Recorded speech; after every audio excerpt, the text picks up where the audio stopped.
Là, je viens d'assister à un débat dans le cadre des grandes questions de Franz-Olivier Gesbert sur le changement, et on a parlé notamment avec Claude Agege du français. Et ce que j'ai pu remarquer, c'est qu'à aucun moment, ni Agege ni les autres participants n'ont mis l'accent sur le fait que l'anglais véhicule des milliers de mots français. On nous parle simplement des mots français en anglais, des mots anglais en français, du plagiat, parce que c'est un plagiat de l'anglais par rapport au français, et c'est tout à fait scandaleux. Un linguiste comme Agege, dont j'ai suivi les cours d'ailleurs il y a une trentaine d'années, à l'époque où il était devenu d'ailleurs professeur au Collège de France, j'ai assisté à sa première leçon inaugurale, euh, il n'est pas capable de dire qu'il y a énormément de mots français en anglais. Alors, si nous, on devait se plaindre de l'influence de l'anglais en français, qu'est-ce que devraient faire les Anglais sur l'influence du français en anglais? Ça n'a aucune commune mesure. Donc finalement, la question de la langue n'est qu'un prétexte. Ce n'est pas du tout le problème. Normalement, si la question linguistique était déterminante, l'anglais serait complètement à la merci du français. Donc, ça montre bien que ce n'est pas par la langue que le problème se pose. Et donc, mettre en l'accent sur le fait qu'on a quelques dizaines ou quelques centaines de mots en français qui sont issus de l'anglais, mais c'est dérisoire. Il faut travailler en linguistique comparée. Il faut comparer les situations comparables. Donc, effectivement, la francophonie est très importante, mais la francophonie devrait englober des langues, des gens qui parlent des langues truffées de mots français, comme l'anglais, voire comme l'allemand.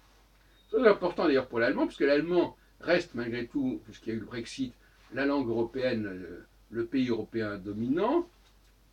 Il faut quand même rappeler tout ce que l'allemand emprunte au français. Et un exemple récent est amusant. Je suis actuellement les films de Fassbinder.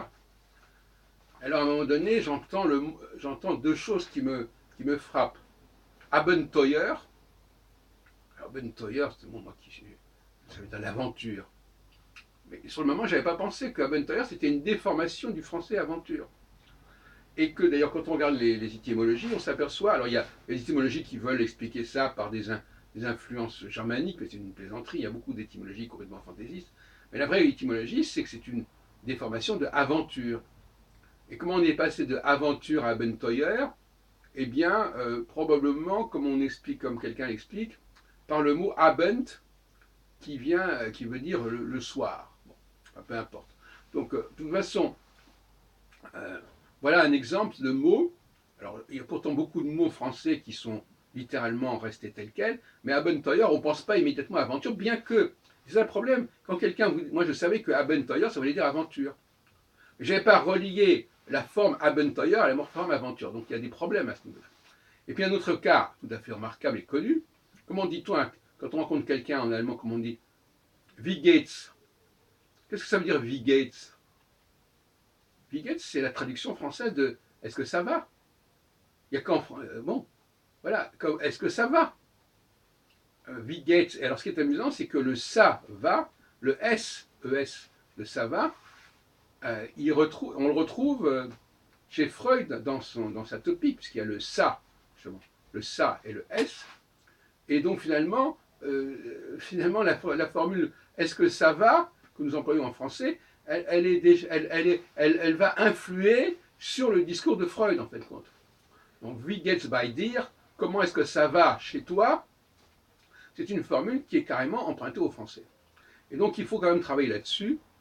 Il faut revaloriser la place du français dans le monde, la place du français par rapport aux langues. Si les Chinois étaient conscients que lorsqu'ils apprennent l'anglais, ils apprennent le français, ils auraient un autre rapport avec la France.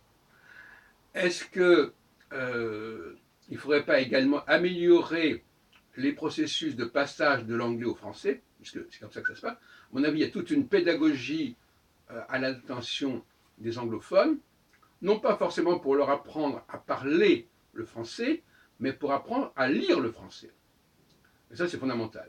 Il faut que quand on leur donne un texte en français, ils le lisent facilement. Et deuxièmement, qu'ils comprennent le français sans savoir forcément à le parler.